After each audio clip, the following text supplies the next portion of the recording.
పాకిస్తాన్ కంటగింపు కూడా పాకిస్తాన్ వీళ్ళందరూ భయంలో ఉన్నారు, వాళ్ళకు ఒక అవమానకరం అనమాట. అంటే ఏదో విధంగా ప్రతిస్పందించాలి.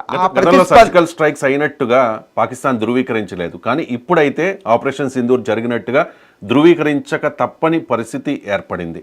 సో పాక్ రియాక్షన్ అంటే మీరు చెప్తున్నట్టుగా ఇది అవమానమే పాకిస్తాన్కి. ఇది తీవ్రమైన అవమానం అండి. మా దగ్గర అటాకులు జరిగినాయి, సివిలియన్ 30 మంది చనిపోయారు, అందులో 2 సివిలియన్ ఉన్నారు, వీళ్ళంతా సివిలియన్నే, టెర్రరిస్టులు కాదని బుకాయిస్తుంది, ఇంటర్నేషనల్ మీడియాని తీసుకెళ్తుంది, రాయిటర్స్, ఏఎఫ్ ఇవన్నీ ఈరోజు ప్రపంచ మీడియా అంతా ఈరోజు ఇక్కడ కేంద్రీకరించి ఉంది. భారత్ చాలా జాగ్రత్తగా లష్కర్ ఈ తోయిబా, జైషీ మహమ్మద్, ఈ హఫీజ్ సయ్యద్ అవి తీవ్రవాద అంతర్జాతీయ ఐక్యరాజ్య సమితి అమెరికా లాంటివే తీవ్రవాద సంస్థలుగా ప్రకటించింది. దాని మీద మేము అటాక్ చేసాం, వీళ్ళు మాస్టర్ మైండ్ అని చెప్తున్నారు. 2 ఈ హఫీజ్ సయ్యద్, అజహార్ని తీవ్రవాదులుగా ప్రపంచమే ప్రకటించింది, అమెరికా, యుఎన్ఓ అన్నీ, యూకే, యూరోపియన్ యూనియన్, జపాన్ అన్నీ ప్రకటించింది. వాళ్ళ మీద మేము అటాక్ చేస్తున్నాను, మా సావరంటీ మీద అటాక్ జరిగింది, సార్వభౌమత్వం, మేము అటాక్ చేస్తున్నాం అని చెప్తుంది. ఇప్పుడు పాకిస్తాన్ ధృవీకరించలేని పరిస్థితులు అది లేదు, బుకాయించడానికి లేదు మా మీద.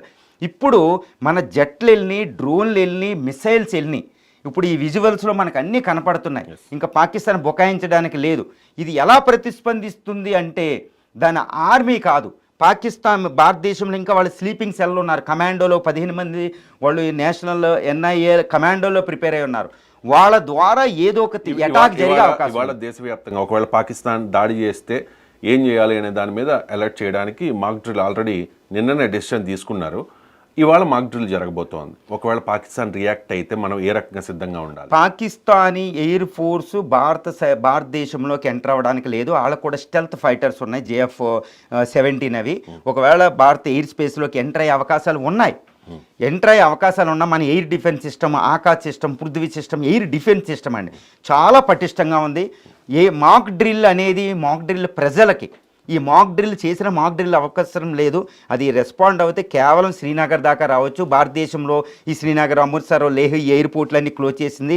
ఎయిర్ ఫోర్స్ ఆధ్వర్యంలోకి వెళ్ళిపోయినాయి, సివిలియన్ ఎయిర్పోర్ట్లు అన్నీ క్యాన్సిల్ అయిపోయినాయి, స్కూల్కి సెలవులు ఇవ్వడం అయింది. అంటే ఎన్ని ఈవెంట్స్ అనమాట. ఎటువంటి పరిస్థితి వచ్చినా భారత్ సంసిద్ధంగా ఉంది.